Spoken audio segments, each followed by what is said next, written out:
Allô, allô? Bonjour! Oh, soivée Christelle! Mon Dieu! C'est parce qu'on est à la maison aujourd'hui. On est Chez Agrimarché. notre partenaire préféré. Ben, Ben non, mais c'est le partenaire principal de la saison. tout. Tu sais, on les aime, là. On a le Agrimarché. Yeah! Et on est avec de Olivier. la belle visite. Bonjour les filles. Ça va, Olivier? Ben oui, puis vous autres? Oui. Ben oui! On se retrouve. Oui, On se retrouve Après parce l'Expo que, Champ. ben oui, on On s'est vu à l'Expo Champ. Ben, nous, effectivement. on se croise à l'occasion, là, Oui. quand même. Olivier, c'est un gars... c'est un centricois. Oui, on reste proche. On Ouais, peut C'est dire ça ça le comme ça. terme, un centre et quoi? C'est la Ça première fait fois que je pas. l'entends, mais ça a l'air que oui. Oui, les gens qui habitent Le au centre centre Québec, du Québec. Oui. Ben, je savais pas. Ben, Mais, Regarde. mais est-ce qu'on est dans le centre du Québec ou dans l'Estrie? C'est toujours la question. ah non, nous, ben là, c'est parce que toi, t'es... Bon, regarde, on part... Nous, on est dans le centre du Québec. Toi... Nous, on t'es est dans à la limite. Ouais. Ah, c'est ça qui arrive. Donc, Olivier, on le reçoit parce que lui, il connaît ça, les équipements. Les machines. On est machine. Là, des fois, on parle d'alimentation, on parle de troupeaux, on parle d'animaux souvent parce qu'il y a beaucoup d'agriculteurs qui sont des éleveurs. Puis, on avait envie de parler avec toi de comment bien choisir ces équipements fourragers. Ça se dit, ça, équipement fourrager? Oui, je pense Tout à que fait. Parce que là, nous autres, on vient de faire une capsule. Ben, on a fait une capsule sur comment faire du bon foin. Ouais. Oui, Puis là, ben, tu sais, comme après ça, la prochaine étape, ce serait De bien choisir ces la équipements. machine. c'est ça. Parce que ça fait partie aussi de produire du bon foin. Ça prend les bons équipements. Au bon moment, je dirais. Parce que j'imagine que acheter le deal sur Marketplace, c'est pas toujours la bonne affaire. Ça peut être la bonne affaire, mais Oui, c'est oui. peut-être pas nécessairement la meilleure. Fait que là, Fait que là, dans le fond, je pense pour commencer, si on veut faire un bon choix, faut commencer par les besoins à la ferme. Je pense Et- que ça part vraiment de là. Au Québec, les fermes, il y a plusieurs types d'entreposage. Puis je pense qu'avant de choisir l'équipement, il faut commencer par regarder ça. Tu sais, au Québec, on va avoir comme 4 types d'entreposage. On va avoir le bunker qu'on appelle le silo fausse. On va avoir le silo vertical. On va avoir les grosses bagues, que ce soit la balle ronde, balle carrée ou le fameux hack bag. Ça, c'est 4 sujets qui pourraient te faire une capsule. Tu sais, parce que Oui, tu pars une discussion chacun, là, sur ouais. Facebook avec ça, des commentaires, tu peux en avoir pour la journée avec un, oui, avec parce un que... sac de popcorn. Parce que quand t'haïs quelque chose, c'est viscéral. On sait qu'il y a toujours une petite compétition des producteurs de celui qui a le bunker ou celui qui a le silo. Ça prend Oui. juste un matin moins 30 pour en entendre parler. Il veut vraiment que tout le monde sache que lui, il a fait le bon choix. C'est ça, exact. Puis là, on sent que les esprits s'échauffent. Oh, mais faut pas, les amis. Non, Ils c'est aiment, ça. Tout le monde. Non, mais ça reste des discussions cocasses, c'est pour ça que j'en parle Ben un oui, peu. ben oui. On va revenir à notre sujet, fait qu'on pense que la première étape, c'est de déterminer ça. Puis après ça, on va choisir l'équipement En de fonction- fenaison ou de récolte en fonction du système d'entreposage. Ouais. Tous les systèmes sont bons, il suffit juste de choisir celui qui est adapté à je dirais, à sa ferme. À sa réalité. Ouais, c'est ça. Fait que ça, Bon. c'est la base. Si tu vas avec la grosse balle, ben, ça va être une presse à ballon, une presse à balle carrée. Si tu vas en silo, ben, ça va être une automotrice, si c'est un gros chantier ou une fourragère drainée, ça. C'est pareil pour le ramassage des balles. Puis après ça, pour les boîtes en silage ou les boîtes dompeuses. Fait que là, mettons, on y va dans le Ouais, dans le classique. standard. C'est quoi là. le classique, Christelle?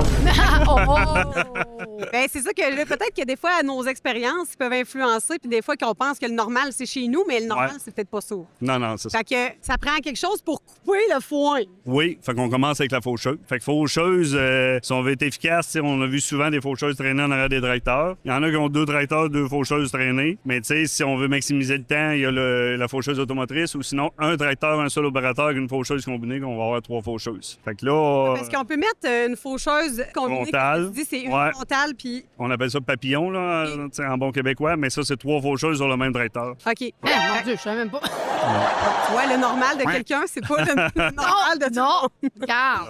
Fait que j'imagine qu'on Ouais. peut choisir un critère en termes de vitesse ou, tu sais, c'est quoi qui est le mieux? Est-ce qu'on Ben, dit... Tu sais, dans le fond, là, au Québec, on ne se le cachera pas, les fermes ils grossissent tout le temps. Ils sont de plus en plus grosses. Puis je pense que Météo est tout le temps un petit peu moins de notre côté aussi. Tu sais, le temps de récolte est important, il est de plus en plus court. Fait que je pense que l'important, c'est la vitesse d'un chantier. C'est ça, aujourd'hui, que tout le monde prime. Fait que tous les petits trucs pour sauver du temps à chaque étape est important.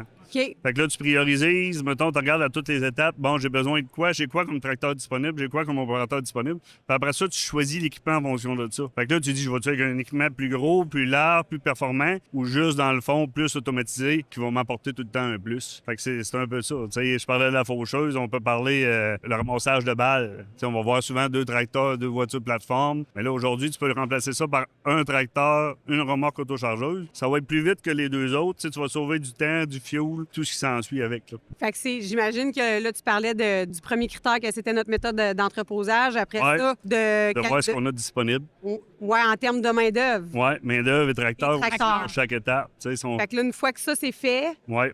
Là, on enclenche la décision pour choisir quelle machine qui est plus adaptée pour nos pour nos besoins, besoins, dans le fond. notre terrain, ça a-tu une incidence, ça, le terrain? Oui, tu sais, parce que versus, mettons, les terres plus dans ton coin, plus dans mon coin, chez vous, ça va être planche, chez nous, ça va être rock'n'roll, très côteux. On est obligé de rapetisser les machines, on n'a pas le choix à ce moment-là. Là. Fait que, Fait que ça aussi, il faut que ça soit pris en considération. Il y a beaucoup de facteurs, tu sais, je pourrais te dire, oui, achète telle machine, mais il faut vraiment s'adapter aux besoins du producteur ou du client à ce moment-là.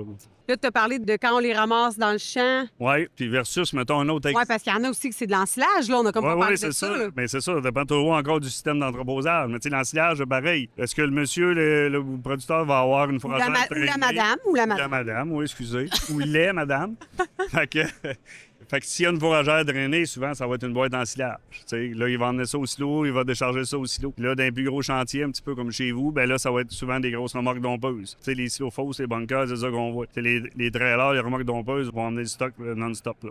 Fait que j'imagine aussi que c'est important peut-être d'avoir un genre de plan de où la ferme s'en va dans les prochaines années pour être certain Ouais, que si c'est un ouais. projet Ça aussi, c'est d'investissement. important, tu sais, parce que si les terres sont toutes à 1 km autour de la ferme, ben on va opter pour un système qui est différent. Tandis que si on n'a pas le choix de s'éloigner à 7, 8, 10 km, ou même avoir des bêtes, des animaux sur 2 sites, là, c'est Ça a pas les une mêmes incidence, équipements, ouais. ouais. Fait que, tu sais, c'est vraiment important d'être bien accompagné quand on arrive pour acheter, de nommer tous ces critères-là pour vraiment s'aligner sur la bonne machine. Là. Fait que là, moi, ce que je comprends, là, c'est que la chose la plus importante, c'est de prendre le temps de s'asseoir et de réfléchir à tous les critères que tu nous as nommés avant de choisir un équipement. Exact, exact. Pas d'achat impulsif sur Marketplace, là. Et je pense que c'est la première erreur que je vois souvent, tu sais, parce que moi, je suis producteur, je suis vendeur, j'ai les deux côtés de la médaille.